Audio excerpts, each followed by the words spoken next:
নমস্কার। ফোকাস ত্রিপুরার এই মুখোমুখি অনুষ্ঠানে আপনাদের সকলকে স্বাগত। এডিসি নির্বাচনকে সামনে রেখে আমরা আগেই বলেছিলাম আমাদের এই নির্বাচনী টক শো আমরা জারি রাখব এবং আমরা বিগত দিন আমাদের কংগ্রেসের জেলা সভাপতি এবং যিনি 10 কুলাই চাম্পাওয়ার কেন্দ্রের প্রার্থী নেগুলরাম হালাম উপস্থিত ছিলেন এবং আজকের এই আলোচনায় আমাদের সাথে এই মুহূর্তে উপস্থিত হয়েছেন 10 কুলাই চাম্পাওয়ার কেন্দ্রের বামফ্রন্ট মনোনীত সিপিআইএম প্রার্থী সুখময় দেববর্মা। সুখময় বাবু, স্বাগত আপনাকে ফোকাস ত্রিপুরার এই মুখোমুখি অনুষ্ঠানে। মূলত নির্বাচনী প্রচার চলছে আপনার, তার মধ্যেও ব্যস্ততার মধ্যে আপনি এসেছেন, তার জন্য আপনাকে আমরা অসংখ্য ধন্যবাদ জানাচ্ছি এবং আপনার প্রতি আমরা কৃতজ্ঞ। তো যে বিষয়ে আপনাকে প্রথমেই বলবো যে এই নির্বাচনে আপনি এবছর প্রথম সম্ভবত প্রার্থী হয়েছেন, তো আপনি মূলত কোথাকার বাসিন্দা? আসলে প্রথমে নমস্কার আপনার চ্যানেলে আমারে কিছু সুযোগ দেওয়ার জন্য। আমার বাসিন্দা খোয়াই ডিস্ট্রিক্ট, তুলসীগড় রাজনগর। আচ্ছা আচ্ছা, পূর্ব রাজনগর এডিসি বিলি চাকসুরা পাড়া থেকে আমরা বাসিন্দা। আপনি ছোট থেকে কি ওখানেই বড় হয়েছেন? আমি আগে যেখানে থাকে এখানেও কমল সিং চৌধুরী পাড়া আমার পার্মানেন্ট অ্যাড্রেস। আচ্ছা, এখন তো চাকসুরা পাড়াতে থাকি। আচ্ছা, তো মানে পড়াশোনা কি ওই জায়গাতেই? আমি বাল্যকাল থেকে অনাথ চৌধুরী SB স্কুলে পড়ছি। আচ্ছা আচ্ছা, এরপর থেকে ক্লাস 8 থেকে ক্লাস 9 পর্যন্ত মাধ্যমিক পর্যন্ত তুলসীগড় হাই সেকেন্ডারি স্কুল। আচ্ছা, এরপর DDMC কলেজে পড়ছি। আচ্ছা। গ্রাজুয়েশন হওয়ার পর পোস্ট গ্রাজুয়েট ডিপ্লোমা কভার করছি। তো আপনি কি রাজনীতি থেকে আগে থেকেই ছিলেন নাকি এবার? রাজনীতি তো আগে থেকেই ছিল। তো নির্বাচনী প্রার্থী হয়েছেন, কেমন লাগছে আপনার? দেখুন, নির্বাচনের প্রার্থী তো এটা আমাদের ভারতের কমিউনিস্ট পার্টি মার্ক্সবাদের মধ্যে আমাদের ইচ্ছা মতো হয় না। কারণ যখন আমি তো 2006 থেকে TSU করি, 2006 থেকে 2012 পর্যন্ত TSU-তে আছি, মেম্বারশিপ 2006 নিয়েছি। এরপর TYF, এখন তো আছি TYF এর বিভাগীয় সম্পাদক। তো যে বিষয়টা নির্বাচনকে কেন্দ্র করে ইতিমধ্যে আপনাদের প্রচার শুরু হয়ে গেছে সর্বত্র, প্রচারে কেমন সাড়া পাচ্ছেন? মানুষের কি বক্তব্য? অ্যাকচুয়ালি আমি এটাই বলবো যে আমি 10 কুলাই চাম্পাহাওর বামফ্রন্টের সমর্থিত CPIM ক্যান্ডিডেট হিসাবে যে খোলাই এলাকার মানে অনেক জায়গায় মানে প্রচার করেছে, কিন্তু প্রচারের মধ্যে আমরা মোটামুটি ভালোই সাড়া পেয়েছে। আপনার তো একটা অংশ যেমন কুলাই চাম্পাহাওর বলতে ধলাই জেলায় একটা অংশ, আবার একটা অংশ খোয়াইতে, তো দুই দিকেই কিরকম প্রচার চলছে? কারণ খোয়াই দিকে আমি পরিষ্কার বলবো, কারণ 2018 বিধানসভা নির্বাচনের পর যেভাবে তুলসীগড় এরিয়াতে বা চাম্পাহাওয়ার এরিয়াতে কিছু মানে IPF এর মধ্যে মানে সন্ত্রাস চলছে, এর কারণে মানে সরাসরিভাবে এখন পর্যন্ত কোনো প্রচার করতে পারছে না। কারণ চাম্পাহাওয়ারে করতে পারছে, এরপরে হলংমতাই, এরপরে উতলাবাড়ি, চাম্পাহাওয়ার, খারিয়া বস্তি, এই জায়গায় তো প্রচুর প্রচার চলছে। মানুষ কেমন ভাবে আপনাকে মানে গ্রহণ করছে প্রচারের মধ্য দিয়ে? প্রচারের মধ্যে তো মানুষ তো ভালো সাড়া দিয়ে, কারণ এইবারে যখন IPF বিজেপি জোট সরকার আসার পর যেভাবে মানুষের জন্য মানে যে প্রতিশ্রুতি দিয়েছিল 2018 নির্বাচনের আগে, যে প্রতিশ্রুতি দিয়েছিল অনুমানিক 299 দফা যে প্রতিশ্রুতি দিয়েছিল, কিন্তু এই প্রতিশ্রুতি এখন পর্যন্ত একটাও পালন করা হয়নি। কারণ আপনারাও জানেন যে ওই বিজেপি IPF জোট সরকার আসার পর যে 2000 টাকা ভাতা দেওয়ার কথা ছিল, কিন্তু 2000 ভাতা তো দূরের কথা, 2000 ভাতা তো দূরের কথা, ভাতা তো অনেক বুড়া বুড়ি আছে, তারার ভাতা তো কেটে দেওয়া হয়েছে। কারণ এইভাবে মানুষ এবার নির্বাচনে বিজেপিকে ভোট দেব না এমন কথাগুলি বলেছে। বিজেপি আইপিএফ থেকে আর ভোট দিত না। তো আপনার যে কেন্দ্র কুলাইচাম পাওয়ার, এখানে তো বিজেপির কোনো প্রার্থী নেই, তাদের জোট শরিক আইপিএফটি থেকে প্রার্থী হয়েছে, আবার বেশ কিছু নির্দল প্রার্থীও হয়েছে। আসলে আইপিএফ প্রার্থী হয়েছে আমাদের হুম, তুলাসীগড় এলাকা চন্দ্রনাথ ঠাকুর পাড়া সামন টেম্পল। হুম, এও শিক্ষিত, খুব ভালোই ভোট দিবে, ভালো হলে ভালো কইবে। হুম, কারণ দেখুন, ওই ক্যান্ডিডেট ভালো হলেও কিন্তু রাজনগরের মধ্যে হুম, আজকেও মানে আইপিএফ আর ত্রিপুরার মধ্যে কিছু মারামারি হয়েছে। কিন্তু আমি ওটাকে ঘৃণা করি, কারণ রাজনীতির মধ্যে এইভাবে মারামারি করলে তো হয় না। কারণ আমাদের ত্রিপুরাসাদের মধ্যে এমনভাবে মারামারি হলে আমরা ত্রিপুরাসাদের মধ্যে ক্ষতিগ্রস্ত হয়। কারণ এই জন্য আমি এটাকে ঘৃণা করি, যাতে করে আগামী দিনে আমি ক্যান্ডিডেট হিসাবে, এবং শ্যামল বাবুকে আমি বলবো হ্যাঁ, ও ক্যান্ডিডেট হিসাবে, এরপরে অনিমেষ স্যার আছে, অনিমেষ স্যারও ক্যান্ডিডেট হিসাবে, সবাইকে আমি অনুরোধ করে বলবো যে এইরকম যাতে মানে মারামারি না হয়, বা প্রচার সুস্থভাবে গণতান্ত্রিক অধিকার নিয়ে কাজ করতে পারে। না, আপনি একজন প্রার্থী হয়ে আপনি অন্য প্রার্থীদের কাছে আবেদন রাখছেন যেন হুম। কোথাও কোনো ধরনের মানে অপ্রীতিকর ঘটনা যেন না হয়। হুম। খুব ভালো একটি দিক আমরা দেখতে পেলাম আপনার কাছ থেকে। একটা বিষয় যেটা বলবো, যেহেতু আপনি আইপিএফটি এবং তিপ্রা মথার কথা বলেছেন, সেই জায়গায় আইপিএফটি বলছে তিপ্রাল্যান্ড, হুম। আর তিপ্রা মথা বলছে গ্রেটার তিপ্রাল্যান্ড। সেই জায়গায় আপনাদের কি বক্তব্য? আসলে অ্যাকচুয়ালি 2018 বিধানসভা নির্বাচনের আগে আইপিএফ যে ত্রিপ্রাল্যান্ডের কথা বলেছিল, কারণ আসলে এই সময় তো আইপিএফ মানে শীর্ষ নেতারা বলেছিল যে ত্রিপুরা রাজ্যে বামফ্রন্ট সরকার থাকার ফলে ত্রিপুরাল্যান্ড মানে মিলছে না।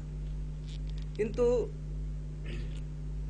এই কথাগুলি শুনে মানে সমগ্র ত্রিপুরা রাজ্যের মানুষ ভোট দিয়ে আইপিএফটি এবং বিজেপিকে সরকার গঠন করেছে।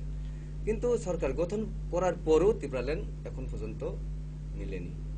কারণ তাই আমি এটাই বলবো যে এটা মানে রাজনৈতিক মানে পলিসি, এটা রাজনৈতিক পলিসি, এটা কোনো মানুষের জন্য মানে এটা কি বলবো যে মানে মানুষের জন্য এটা উন্নয়নমূলক কাজ, বা এটা কোনো ত্রিপুরাল্যান্ড এটা মিলবো না। তো এর ফলে কি কোনো প্রভাব পড়ছে উপজাতিদের মধ্যে? হ্যাঁ, 2018 বিধানসভা নির্বাচনে আগে তো প্রচুর প্রভাব পড়ছে ত্রিপুরাল্যান্ড নামে যে প্রচারগুলি চালাচ্ছে আইপিএফটি। এ সময় তো ত্রিপুরাল্যান্ডের মানে আমাদের উপজাতীয় অংশের ত্রিপুরাসা অংশের সমস্ত মানুষ এবং যুবক যুবতীদের প্রতি বেশি করে আশ্বাস দেখা দিয়েছে যে ত্রিপুরাল্যান্ড মানে এতে পেয়ে যাবে।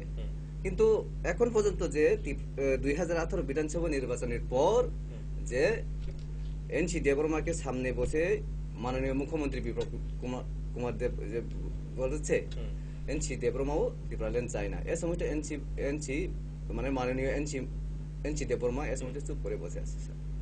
কিন্তু আরো বলতে চাই যে বিধানসভাতে সিপিএম সরকার থাকার ফলে ত্রিপুরাল্যান্ড মানে পাইছে না। কিন্তু এখন তো বিজেপি আইপিএফ জোট সরকার যখন, কিন্তু এখন পর্যন্ত অধিবেশন অনেক মানে এবারে অষ্টমতম মানে নবমতম অধিবেশন, কিন্তু এখন পর্যন্ত ত্রিপুরাল্যান্ডের কথা কিছু বলছে না।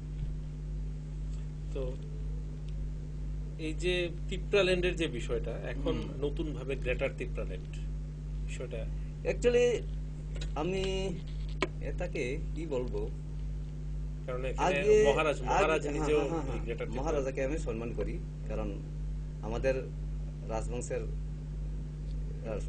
মানে রাজ পরিবার হিসাবে আমি সম্মান করি। যখন যে 2018 বিধানসভা নির্বাচনে যে ত্রিপুরাল্যান্ডটা আইপিএফটির যে ডিমান্ড ত্রিপুরাল্যান্ড, কিন্তু এই ত্রিপুরাল্যান্ডও এখনো পর্যন্ত পাইছে না। কিন্তু ওই গ্রেটার ত্রিপুরাল্যান্ড হবে কিনা আমি এটা মানে মনে করি না। এটাও মানে পলিটিক্যালি একটা এজেন্ডা হতে পারে তো আমার মনে এই হয়। নির্বাচনে কি আর কোনো প্রভাব পড়বে এডিসি নির্বাচনে মানে ত্রিপ্রালেন বা গ্রেটার ত্রিপ্রালেন? দেখুন, এটাই আমারও বোঝা দরকার, কারণ গ্রেটার ত্রিপুরাল্যান্ড এবং ত্রিপুরাল্যান্ড মহারাজা তো থানসা, মানে আমাদের উপজাতি এবং ত্রিপুরা জাতিকে সবাইকে থানসা করতে চায়, কিন্তু যে থানসার মধ্যে একটা সুস্থ পরিবেশ, শান্তি বা একটা নীতি থাকতে হয়। কারণ সুস্থ পরিবেশ, নীতি গীতি যদি না থাকে তাহলে শান্তি তো মানে মানে থানসা তো কি করে হবে, থানসা তো সম্ভব হবে না। কারণ গ্রেটার ত্রিপুরাল্যান্ড এটা মহারাজাকে জিজ্ঞেস করলে আরো ক্লিয়ার হবে আমি মনে করি। আচ্ছা, আরেকটা বিষয় যেটা বলবো যে নির্বাচন দোরগোড়ায়, আগামী 6 এপ্রিল এডিসির নির্বাচন, 10 এপ্রিল গণনা।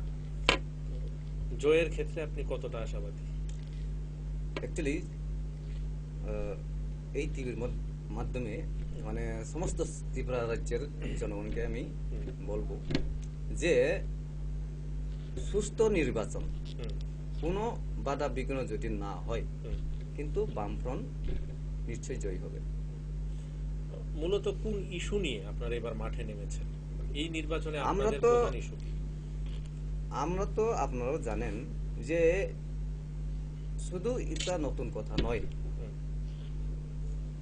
দেখুন, রাজ্যের শান্তি সম্প্রীতি এখন কিচ্ছু নেই, গণতন্ত্র নেই। গণতন্ত্র যে মানে ইন্ডিয়া ডেমোক্রেটিক কান্ট্রি, সবাই জানেন, যে কোনো যার যার ইচ্ছা মতো কাজ করতে পারবো, বলতে পারবো, রাজনীতি করতে পারবো।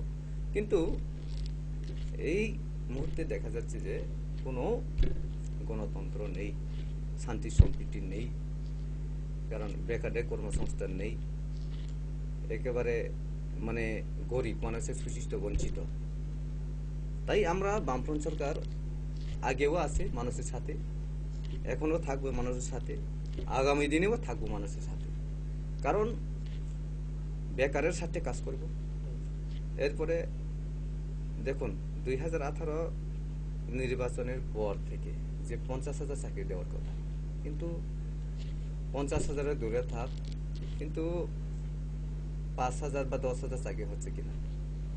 মুখ্যমন্ত্রী তো অনেক সময় কই 20,000 চাকরি হয়ে গেছে, 10,000 হয়ে গেছে, কিন্তু এটা হিসাব এখনো কোনো সঠিক নেই। কারণ আমরা বামফ্রন্ট গরিবের সাথে কাজ করবে, শান্তি সম্প্রীতি, ককবরক ভাষা অস্থাপন বসিলে অন্তর্ভুক্ত করা, এডিসিকে মোর পাওয়ার দেওয়া, এইগুলি নিয়ে আমরা মাঠে নামছি। তো দীর্ঘদিন আপনারা এডিসির ক্ষমতায় ছিলেন, বামফ্রন্ট দীর্ঘদিন এডিসির ক্ষমতায় ছিল, কিন্তু নির্বাচনী প্রচারে আমরা দেখতে পাচ্ছি যারা বর্তমান সরকারে যারা আছেন বা যারা নির্বাচনে প্রতিদ্বন্দ্বিতা করছেন, তারা বলছেন যে বিগত সরকারের সময় এডিসিতে উন্নয়ন হয়নি। আপনার কি বক্তব্য? আসলে এডিসিতে উন্নয়ন হয়নি, এডিসি এডিসিতে উন্নয়ন হয়নি এ কথাগুলি বললে হবে না। কারণ দেখুন, আগে এডিসিতে কতটুকু উন্নয়ন হয়েছে, এখন এখন পর্যন্ত আইপিএফটি বিজেপি সরকার আসার পর কি হয়েছে এডিসিতে? কিছু হয়নি। সমস্ত বিল্ডিং, সমস্ত ত্রিপুরা দ্বিতীয় এডিসি এলাকার সমস্ত যে উন্নয়নমূলক কাজগুলো হয়েছে সব তো বামফ্রন্ট করেছে। কিন্তু এই বিজেপি আইপিএফ জোট সরকার আসার পর তারা তো এডিসি দখল করতে পারছে না এখন পর্যন্ত। তারা কি ডেভেলপ করেছে? যেটা ডেভেলপ হয়েছে সব তো বামফ্রন্ট করছে। তো আপনি বললেন যে সুষ্ঠু নির্বাচন হলে জয়ের জন্য আশাবাদী। তো আপনি এই কুলাই চাম্পাওয়ার কেন্দ্র থেকে যদি জয়ী হন, আগামী দিনে আপনার কি পরিকল্পনা, আপনার যে কনস্টিটিউয়েন্সি সেটাকে দেখুন, নিয়ে? যে এখন পর্যন্ত মানে বামফ্রন্ট সরকার, মানে বামফ্রন্ট যে এখন এডিসি তো ভোট হয়েছে না এখন পর্যন্ত, মানে বামফ্রন্টই ছিল, কিন্তু করোনার মহামারীর কারণে ইলেকশন তো করতে পারছে না। তাই আমাদের পরিকল্পনা যে এডিসি নির্বাচনে জয়ী হলে মানে আমাদের 10 কুলাই চাম্পা হাওয়ার এলাকায় হুম, যে 32,090 ভোটার বুথ দিয়ে জয়যুক্ত যদি করলে হুম। 32,090 ভোটারদের জন্য আমি মানে হাতে হাত মিলে সবাই মিলে কাজ করব। তো একটা বিষয়, যে জায়গায় কেন্দ্রে বিজেপি সরকার, রাজ্যে জোট সরকার এবং বিজেপি আইপিএফটি জোট সরকার, সেই জায়গায় বামপন্থীরা এই নির্বাচনে কতটা ভালো ফলাফল করবে আপনার কি মনে হয়? অ্যাকচুয়ালি এটা কেন্দ্রও তো বিজেপি সরকার, হুম, রাজ্যেও বিজেপি আইপিএফ দুটো সরকার। বলতে গেলে যে কিছুদিন আগে হুম, মানে বামফ্রন্ট তো প্রার্থী তালিকা প্রকাশ করেই ফেলেছে, কিন্তু বিজেপি আইপিএফটিদের ছাড়া কোনো প্রার্থী তালিকা প্রকাশ করতে পারেনি। তাই আমি মনে করি যে প্রার্থী তালিকাই প্রকাশ করতে পারে না বিজেপি আইপিএফটি, কারণ এই নির্বাচনে আইপিএফটি তো সরকার গঠন করতে পারবো না আমার মনে হয়। তো আইপিএফটি সরকারে আসবে না, আপনাদের তো তাহলে অনেকটাই আপনারা এগিয়ে রয়েছেন, আপনি সেটাই বলতে চাইছেন, আমার যেটা মনে হচ্ছে। তো এই নির্বাচনকে সামনে রেখে আগামী দিনে আপনাদের বড় কোনো ধরনের জনসভা বা কিছু আছে কি, বা বিগত দিনে কি বড় ধরনের কোনো কর্মসূচি কি ইতিমধ্যে আপনারা নিয়ে যাবেন? কারণ আমরা কিন্তু দেখতাম অন্যান্য নির্বাচনের সময় বামপন্থীদের পক্ষ থেকে বিশাল মিছিল, মিটিং ইত্যাদির আয়োজন করা হতো। এই বছর কিন্তু আমরা ওই রকম তেমন দেখছি না। তাহলে কি আগামী দিনে কি আছে এরকম কিছু, নাকি সেখানেও কোনো সমস্যা আছে? গত দিনে তো আমি অনেক জায়গায় প্রোগ্রাম করছি, ধরো না জিনেরাই পাড়া, জহরনগর, এরপরে শিকারিবাড়ি, নালিশরা, পশ্চিম নালিশরা, এরপরে গন্তাসরা, অনেক জায়গায় প্রোগ্রাম, বলরাম অঞ্চল, এইগুলি জায়গায় ঘুরে মানে সব জায়গাতেও প্রোগ্রাম করছে। এরপরেও আগামী দিনে আগামীকাল 26 তারিখ 3টা অঞ্চল জমায়েত আছে। এরপরে 27 তারিখও আছে মহকুমা জমায়েত আছে আমার সাথে। এরপরে 1 তারিখ পর্যন্ত দলাই জেলার মানে প্রোগ্রাম প্রস্তুতি। এরপরে 1 থেকে এইদিকে মানে আমার এইদিকে রাজনগর চাম্পা হাওয়ার এলাকাতে কিছু প্রোগ্রাম আছে। তো মানুষ কি স্বতঃস্ফূর্ত ভাবে আপনাদের কর্মসূচিতে যোগদান করছে এখন? না, মানুষ এটা জনগণই বিচার করবে যে এই বুথে কে জিতবে, জিততো না। তার জন্য 10 তারিখ পর্যন্ত অপেক্ষা। 10 তারিখ পর্যন্ত অপেক্ষা করতে হবে। শেষ কথা 10 তারিখ, আগামী 10 তারিখ পর্যন্ত অপেক্ষা করতে হবে। জনগণই বিচার করবে এটা মানে কাকে ভোট দিয়ে জয়যুক্ত করবে, এটাও জনগণই বিচার করবে। অসংখ্য ধন্যবাদ আপনাকে, আপনি আপনার মূল্যবান সময় নষ্ট করে আমাদের আমন্ত্রণে সাড়া দিয়ে এসেছেন, তার জন্য আপনাকে অসংখ্য ধন্যবাদ। আমাদের স্টুডিওতে আপনি এসেছেন তার জন্য। না, আপনাকেও ধন্যবাদ, যাতে আপনার চ্যানেলে আমাকে কথা বলার সুযোগ দেওয়ার জন্য ধন্যবাদ। শ্রদ্ধেয় দর্শক শ্রোতা মন্ডলী, এতক্ষণ আপনাদের সাথে ছিলেন আমাদের 10 কুলাই চাম্পাওয়ার কেন্দ্রের বামফ্রন্ট মনোনীত সিপিআইএম প্রার্থী সুখময় দেববর্মা। উনি ওনার যে আগামী দিনের কি পরিকল্পনা রয়েছে বা নির্বাচনী বর্তমান সময়ে যে পরিস্থিতি, সেই পরিস্থিতিতে কিভাবে কি করছেন এবং আগামী দিনে কি পরিকল্পনা রয়েছে সেই বিষয় নিয়ে আপনাদের সামনে বিস্তারিত আমরা এতক্ষণ কথা বলেছি। আগামী দিনেও আমরা অন্যান্য রাজনৈতিক দলের নেতৃত্ব এবং যারা নির্বাচনে লড়াই করছেন, যারা প্রার্থী রয়েছেন, ওনাদেরকেও আমরা স্টুডিওতে এনে আপনাদের সাথে এই ধরনের অনুষ্ঠানে আমরা মিলিত হওয়ার চেষ্টা করব। তার জন্য অবশ্যই আপনাদের সকলকে আমাদের পাশে চাইছি এবং আপনারা থাকলেই আমাদের এই ধরনের যে অনুষ্ঠানগুলি আছে সেই অনুষ্ঠানগুলি আমরা সার্থকতা লাভ করতে পারবো। আজকের মতো আমাদের এই টক শো এখানে আমরা শেষ করছি। সবাই ভালো থাকবেন, সুস্থ থাকবেন। নমস্কার।